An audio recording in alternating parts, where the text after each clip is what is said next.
Kalau kalian melihat seorang wanita turun dari mobil mewah, mengenakan jas mahal, lalu disambut puluhan karyawan yang membungkukkan badan, mungkin kalian akan mengira hidupnya sempurna, punya jabatan, harta, dan dihormati banyak orang. Padahal, kenyataannya tidak selalu begitu. Wanita itu bernama Nadira Prameswari, CEO muda berusia 28 tahun yang memimpin perusahaan teknologi peninggalan ayahnya. Sejak sang ayah meninggal 4 tahun lalu, seluruh tanggung jawab berada di pundaknya. Hari-harinya dipenuhi rapat, laporan keuangan, investor, dan keputusan besar yang menentukan nasib ribuan karyawan. Sampai-sampai ia lupa kapan terakhir menikmati hidup. Di kantor, Nadira dikenal sebagai pemimpin yang tegas dan sulit didekati. Ia jarang tersenyum karena percaya seorang pemimpin tidak boleh terlihat lemah.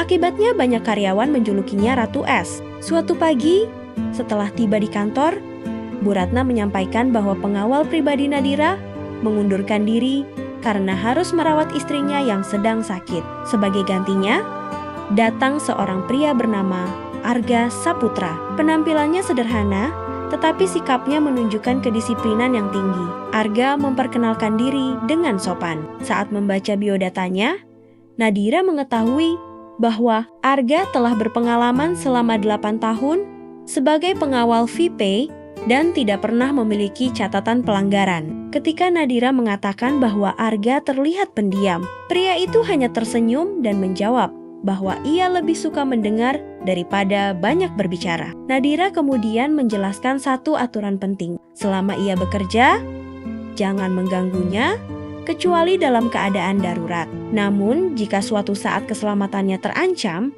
Arga tidak perlu menunggu izin untuk bertindak. Arga mengangguk mantap dan mengatakan bahwa itulah tugasnya sebagai pengawal. Pertemuan pertama itu berlangsung singkat, tetapi keduanya soma-soma menyimpan kesan.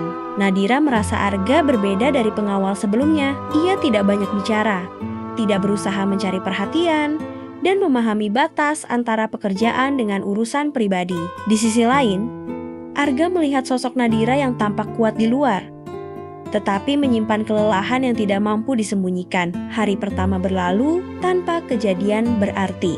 Nadira kembali tenggelam dalam pekerjaannya, sementara Arga menjalankan tugasnya dengan tenang. Mereka belum menyadari bahwa pertemuan sederhana itu akan menjadi awal perubahan besar dalam hidup mereka. Keesokan paginya, Arga datang lebih awal untuk memeriksa kendaraan yang akan digunakan Nadira. Ia mengecek setiap bagian mobil dengan teliti hingga membuat petugas keamanan kagum melihat kesungguhannya. Hari itu jadwal Nadira sangat padat. Setelah hampir 2 jam memimpin rapat bersama investor, ia berniat langsung melanjutkan pekerjaan tanpa makan siang. Namun, Arga dengan sopan menyarankan agar Nadira makan lebih dulu. Menurutnya, pekerjaan tidak akan selesai jika Nadira jatuh sakit. Awalnya Nadira menolak, tetapi akhirnya ia mengalah dan bersedia beristirahat sebentar. Bu Ratna sampai tersenyum karena baru kali itu ada orang yang berani mengingatkan atasannya untuk menjaga kesehatan. Saat makan siang, Nadira menyadari Arga tetap berdiri di dekatnya dan belum menyentuh makanan. Ketika ditanya, Arga menjawab bahwa selama Nadira masih makan, ia akan tetap berjaga. Jawaban itu membuat Nadira tersenyum kecil, sesuatu yang sudah lama tidak dilihat Bu Ratna.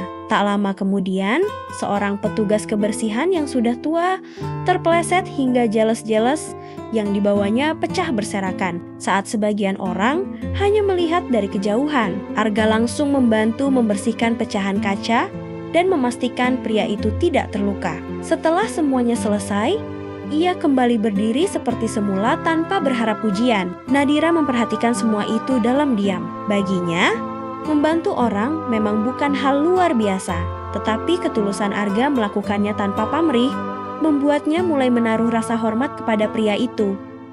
Mereka belum saling menyimpan perasaan, belum ada cinta yang tumbuh. Namun dari pertemuan dan perhatian sederhana itu, sebuah hubungan perlahan mulai terbentuk. Dan seringkali, kisah yang paling indah memang berawal dari rasa hormat yang tumbuh tanpa disadari.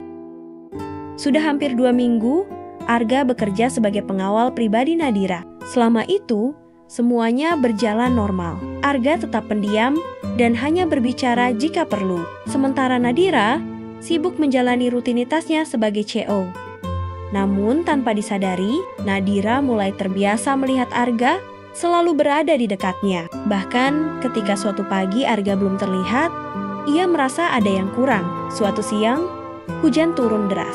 Setelah rapat yang molor hampir 1 jam, Nadira keluar ruangan sambil menghela napas lelah. Tiba-tiba listrik di lantai itu padam beberapa detik hingga suasana sempat gelap. Saat semua orang menganggapnya hal biasa, Arga justru langsung mengamati lorong, kamera CCTV, dan pintu darurat. Nadira yang melihatnya bertanya, mengapa ia begitu serius? Arga hanya tersenyum dan menjelaskan bahwa ia sudah terbiasa memeriksa keadaan setiap kali listrik padam. Baginya, saat bertugas menjaga seseorang, ia tidak boleh lengah. Jawaban sederhana itu membuat Nadira semakin menghargai kesungguhan Arga dalam bekerja. Sore harinya hujan masih turun. Bu Ratna datang membawa 2 cangkir kopi. 1 untuk Nadira dan 1 lagi untuk Arga. Meski sempat menolak karena merasa tidak enak, Arga akhirnya menerima setelah Nadira ikut memintanya. Suasana yang biasanya kaku perlahan berubah lebih hangat ketika Bu Ratna keluar. Hanya Nadira dan Arga yang tersisa di ruangan. Di tengah suara hujan, Nadira tiba-tiba bertanya, apakah sejak kecil Arga memang bercita-cita menjadi pengawal? Arga menggeleng sambil tersenyum. Dulu, ia ingin menjadi guru. Namun, saat masih kuliah, ayahnya meninggal dunia, ibunya jatuh sakit. Sementara adiknya masih sekolah. Demi menghidupi keluarga, ia terpaksa berhenti kuliah dan bekerja apa saja yang halal. Hingga akhirnya, ia mengikuti pelatihan, keamanan, dan menjalani profesi sebagai pengawal. Nadira terdiam mendengar kisah itu. Ia baru menyadari bahwa senyum yang selalu menghiasi wajah Arga ternyata menyimpan perjuangan yang berat. Saat ditanya apakah ia menyesal, Arga mengaku tentu pernah merasakannya. Namun menurutnya, hidup tidak selalu memberi pilihan yang diinginkan. Kadang seseorang hanya diberi pilihan untuk terus berjalan. Kalimat sederhana itu membekas di hati Nadira. Untuk pertama kalinya, ia tidak lagi melihat Arga hanya sebagai pengawal, melainkan sebagai seseorang yang memiliki mimpi, luka, dan tetap memilih tersenyum meski hidup tidak selalu berpihak padanya. Sejak percakapan sore itu, hubungan mereka mulai terasa lebih dekat. Keesokan paginya, Nadira datang lebih awal ke kantor. Di atas mejanya sudah tersedia secangkir kopi hangat. Saat bertanya kepada Bu Ratna, ia mengetahui bahwa kopi itu dibuat oleh Arga yang sebelumnya menanyakan kebiasaan Nadira. Arga ternyata sering membuatkan kopi untuk ibunya, sehingga ia hafal cara meracik rasa yang pas. Nadira tersenyum setelah mencicipinya. Rasanya tidak terlalu pahit dan tidak terlalu manis, persis seperti yang biasa ia minum. Tak lama kemudian, Arga masuk ke ruangan. Dengan sedikit canggung, Nadira mengucapkan terima kasih. Karena kopinya sangat enak, Arga hanya membalas dengan senyum tipis dan mengatakan bahwa ia senang jika Nadira menyukainya. Percakapan singkat itu membuat suasana di antara mereka terasa jauh lebih akrab dibanding sebelumnya. Menjelang siang, Nadira menghadiri peresmian gedung baru perusahaan. Banyak wartawan langsung mengerumuninya dengan berbagai pertanyaan. Arga berdiri di samping Nadira sambil mengatur kerumunan dengan tenang dan sopan hingga situasi tetap terkendali. Dalam perjalanan pulang, Nadira memuji ketenangannya menghadapi situasi seperti itu. Arga menjawab bahwa jika dirinya panik, orang lain juga akan ikut panik. Saat mobil berhenti di lampu merah, Arga melihat seorang nenek kesulitan mendorong gerobak sayur karena rodanya tersangkut di lubang. Tanpa ragu ia turun, membantu mengangkat gerobak itu hingga bisa berjalan kembali.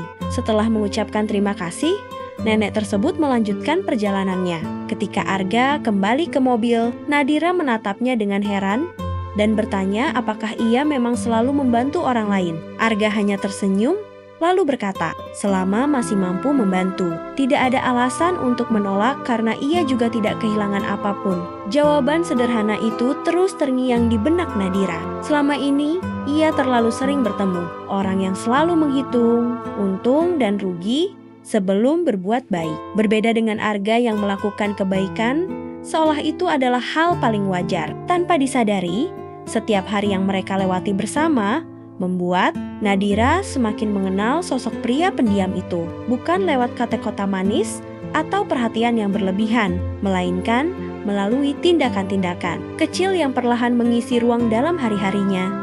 Sudah hampir 1 bulan, Arga menjadi pengawal pribadi Nadira. Selama itu, banyak karyawan mulai menyadari perubahan kecil pada CO mereka. Nadira yang biasanya hanya fokus pada pekerjaan, kini sesekali menanyakan hal-hal sederhana, seperti apakah Pak Budi sudah sarapan, atau apakah Arga sudah makan. Bagi orang lain, itu mungkin terlihat biasa. Tetapi, bagi Bu Ratna, yang sudah lama mengenalnya, perubahan itu sangat terasa. Suatu pagi, saat Bu Ratna menyerahkan laporan keuangan, ia tanpa sadar tersenyum. Ketika ditanya alasannya, Bu Ratna berkata bahwa Nadira sekarang jauh lebih sering tersenyum. Bahkan, para resepsionis ikut menyadarinya. Nadira hanya menggeleng sambil tersenyum kecil, menganggap itu hanya perasaan mereka.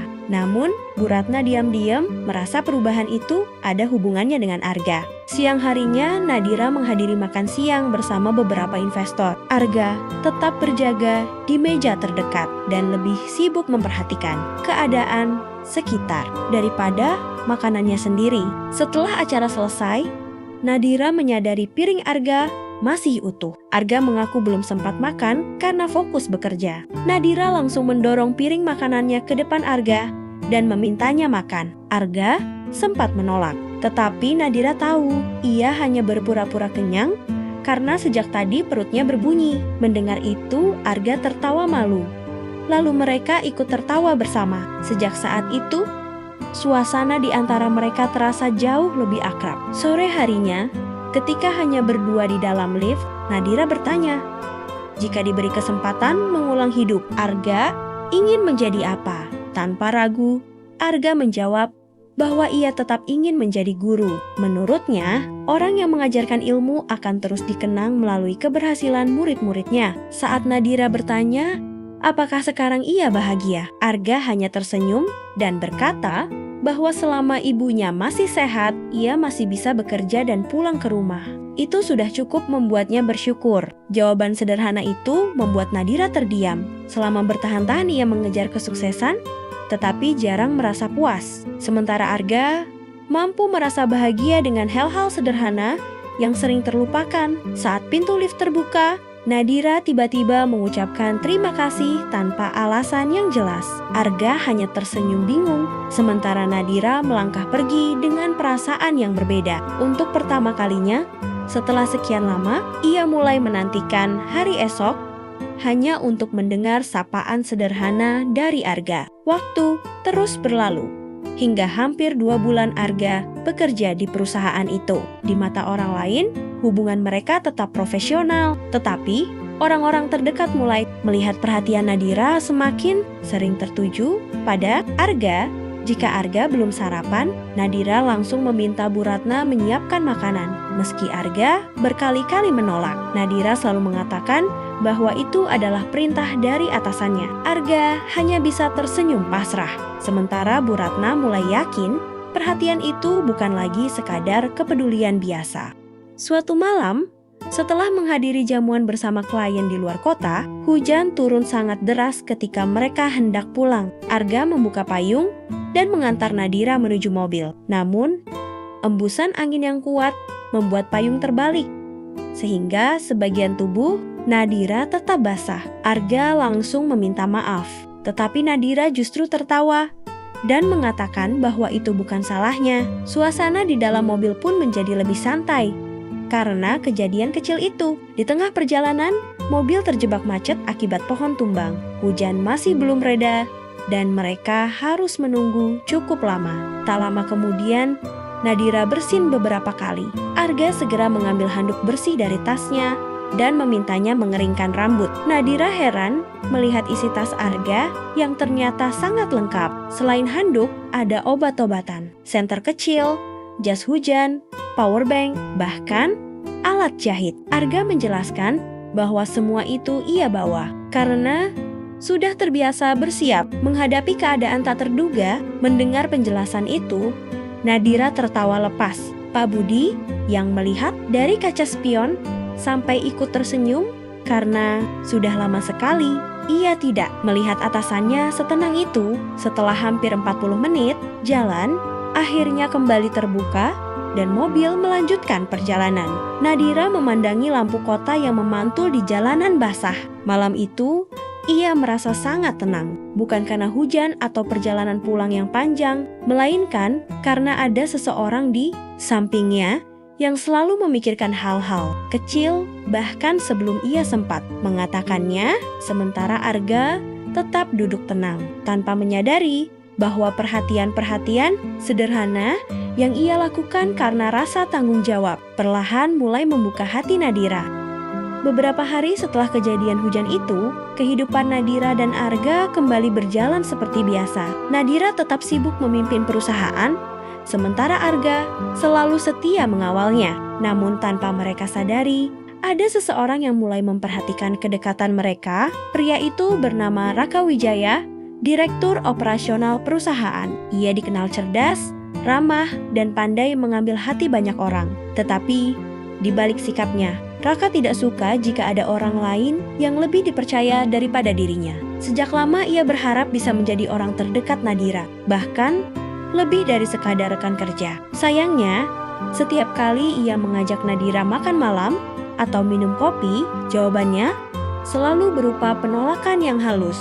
Suatu pagi, Raka datang membawa laporan proyek. Setelah urusan pekerjaan selesai, ia kembali mencoba mengajak Nadira makan malam dengan alasan membahas proyek baru. Namun, Nadira menolak dan memilih membicarakannya keesokan hari di kantor. Saat keluar ruangan, Raka berpapasan dengan Arga yang sedang berjaga. Arga menyapanya dengan sopan. Tetapi sejak saat itu, Raka merasa keberadaan pengawal itu mulai mengganggunya. Menjelang sore, mereka menghadiri acara sosial sebuah yayasan. Ketika seorang anak kecil tanpa sengaja menabrak Nadira hingga tasnya terjatuh, Arga langsung sigap mengambil dan menyerahkannya kembali. Kejadian itu sebenarnya sangat sederhana, tetapi Raka yang melihat dari kejauhan mulai merasa iri. Ia menyadari Arga selalu hadir membantu Nadira, bahkan dalam hal-hal kecil. Setelah acara selesai, Raka menghampiri Arga di dekat mobil. Dengan senyum ramah, ia mengucapkan terima kasih karena sudah menjaga Nadira. Namun sebelum pergi, ia memberi satu pesan agar Arga tidak lupa pada batas posisinya sebagai bawahan dan tidak terlalu dekat dengan atasannya. Arga tetap menjawab dengan sopan bahwa ia mengerti posisinya. Meski percakapan itu berlangsung singkat, ucapan Raka terus terngiang di benaknya. Dalam perjalanan pulang, Nadira menyadari Arga jauh lebih pendiam dari biasanya. Saat ditanya, Arga hanya mengatakan tidak terjadi apa-apa. Nadira memilih tidak memaksa, sementara Arga terus mengingat pesan Raka. Selama ini, ia hanya menjalankan tugas sebagai pengawal. Tetapi kini, ia mulai berpikir bahwa orang lain mungkin melihat hubungan mereka secara berbeda. Sejak hari itu, Arga sengaja menjaga jarak. Ia tidak lagi mengingatkan Nadira untuk makan, jarang mengobrol selama perjalanan, dan hanya menjawab seperlunya ketika ditanya. Awalnya Nadira mengira Arga sedang memiliki masalah pribadi, tetapi setiap kali ditanya, jawabannya selalu sama, tidak ada apa-apa. 2 hari kemudian, perubahan itu semakin terasa. Saat makan siang, Nadira sengaja meminta Bu Ratna menyiapkan makanan untuk Arga. Namun Arga langsung menolak dengan alasan sudah makan. Padahal Bu Ratna tahu sejak pagi ia belum sempat menyentuh makanan. Suasana pun menjadi canggung. Bu Ratna dan Pak Budi saling berpandangan karena sama-sama merasa ada sesuatu yang berubah. Sore harinya, Bu Ratna memberanikan diri bertanya kepada Nadira mengenai sikap Arga yang mendadak berbeda. Nadira mengaku juga merasakan hal yang sama. Ia menduga Arga sedang memiliki masalah. Tetapi Bu Ratna merasa alasannya bukan itu.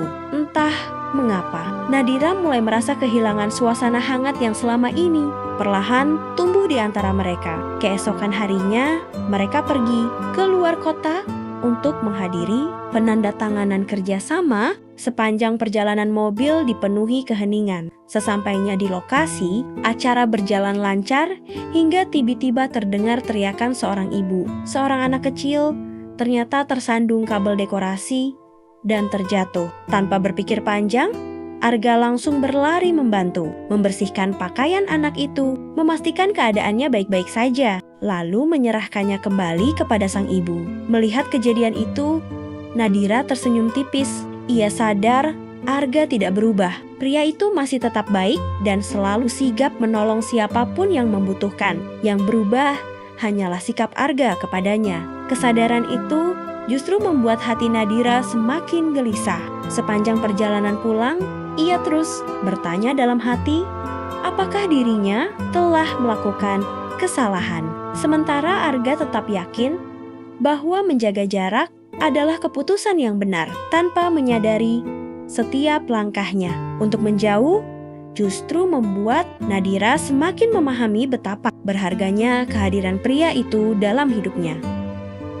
Sudah hampir seminggu, Arga sengaja menjaga jarak dari Nadira. Ia tetap datang paling pagi, pulang paling akhir, dan menjalankan tugasnya dengan baik. Namun bagi Nadira, perubahan itu sangat terasa. Arga kini hanya berbicara seperlunya. Ia tidak lagi mengingatkan Nadira untuk makan, tidak lagi menanyakan keadaannya. Bahkan senyum hangat yang dulu sering muncul, kini hampir menghilang. Suatu siang, Nadira duduk di ruang kerjanya sambil menatap laporan tanpa benar-benar membacanya. Bu Ratna yang masuk segera menyadari bahwa pikirannya sedang melayang. Saat ditanya, Nadira mengaku merasa kehilangan teman mengobrol. Dengan ragu, ia bertanya, apakah dirinya pernah menyinggung Arga?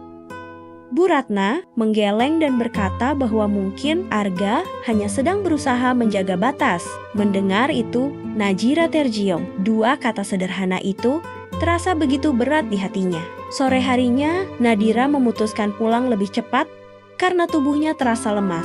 Saat berjalan keluar gedung, langkahnya mulai goyah. Arga langsung sigap membukakan pintu mobil dan terus memperhatikan keadaan Nadira selama perjalanan. Sesampainya di rumah, Nadira tiba-tiba kehilangan keseimbangan. Arga refleks menangkap tubuhnya sebelum terjatuh. Bu Ratna dan Pak Budi segera memanggil dokter keluarga. Syukurlah, Nadira hanya mengalami kelelahan dan tekanan darahnya menurun karena terlalu banyak bekerja. Setelah dokter pulang, suasana rumah kembali tenang. Arga berdiri di teras sambil mengembuskan napas lega. Tanpa disadarinya, Nadira yang mulai membaik melihat semua itu dari balik pintu. Ia menyadari betapa khawatirnya Arga terhadap dirinya. Tak lama kemudian Bu Ratna menghampiri Arga sambil membawa 2 gelas teh hangat. Dengan hati-hati ia bertanya mengapa Arga akhir-akhir ini menjauh dari Nadira. Arga terdiam cukup lama sebelum akhirnya menjawab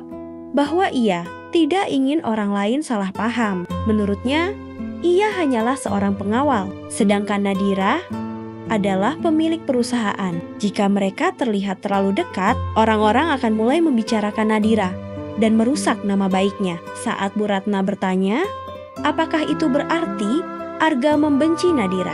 Arga langsung menggeleng. Ia berkata bahwa justru karena sangat menghormati Nadira, ia memilih menjaga jarak. Tanpa mereka sadari, Nadira mendengar seluruh percakapan itu dari balik pintu. Matanya mulai berkaca-kaca. Selama ini ia mengira Arga berubah karena dirinya melakukan kesalahan. Ternyata pria itu menjauh justru demi melindungi nama baiknya. Saat itulah Nadira menyadari bahwa rasa kagum yang selama ini tumbuh perlahan telah berubah menjadi perasaan yang jauh lebih dalam. Malam itu, Nadira sulit memejamkan mata. Ucapan Arga terus terngiang di kepalanya. Semakin dipikirkan, semakin ia merasa hangat. Untuk pertama kalinya, ia benar-benar mengerti alasan dibalik perubahan sikap Arga. Keesokan paginya, Nadira datang ke kantor dengan wajah yang jauh lebih tenang. Di depan pintu, Arga menyambutnya seperti biasa. Saat mereka berada di dalam lift, Nadira tiba-tiba bertanya, apakah Arga masih ingin bekerja bersamanya? Arga tampak bingung dan mengatakan bahwa tentu saja ia masih ingin menjalankan tugasnya. Nadira kemudian mengaku tidak sengaja mendengar percakapannya dengan Bu Ratna semalam. Mendengar itu, Arga terkejut dan hendak meminta maaf. Tetapi Nadira menghentikannya. Ia justru berterima kasih karena selama ini Arga selalu memikirkan dirinya. Arga akhirnya mengakui bahwa ia memang sengaja menjaga jarak. Ia takut suatu hari nanti orang-orang berbicara buruk tentang Nadira. Ia tidak masalah jika dirinya dihina, tetapi ia tidak rela jika nama baik Nadira ikut tercemar. Mendengar kejujuran itu, Nadira tersenyum hangat. Selama bertahan-tahan, banyak orang mendekatinya karena jabatan, uang, atau pengaruh. Namun, Arga justru memilih menjauh demi menjaga kehormatannya. Sejak saat itu, kepercayaannya kepada Arga semakin besar. Beberapa minggu berlalu. Di depan semua orang, hubungan mereka tetap sama. Nadira masih seorang CO, dan Arga tetap pengawal pribadinya. Mereka tetap menjaga sikap dan bekerja secara profesional. Namun, di balik rutinitas itu, keduanya mulai saling mengenal lebih dalam. Nadira tak lagi memendam semua bebannya sendirian, sementara Arga tetap menjadi pendengar yang selalu ada. Suatu sore, mereka berdiri di balkon kantor, memandangi matahari yang mulai tenggelam. Nadira berkata bahwa sudah lama ia tidak menikmati pemandangan seperti itu. Arga tersenyum dan menjawab bahwa matahari tidak pernah berhenti muncul. Hanya saja, mereka terlalu sibuk untuk berhenti sejenak dan melihatnya. Nadira tersenyum, lalu mengucapkan terima kasih karena Arga telah hadir dalam hidupnya. Arga membalas bahwa justru ia yang bersyukur karena telah diberi kepercayaan untuk selalu berada di sisi Nadira. Angin sore berembus pelan dan tanpa perlu mengucapkan kata cinta. Keduanya sama-sama memahami bahwa perasaan yang paling tulus selalu terlihat dari tindakan, bukan sekadar ucapan. Kalau kalian suka dengan cerita seperti, tekan like dan subscribe channel ini agar kalian bisa mendengarkan cerita lainnya yang gak kalah seru.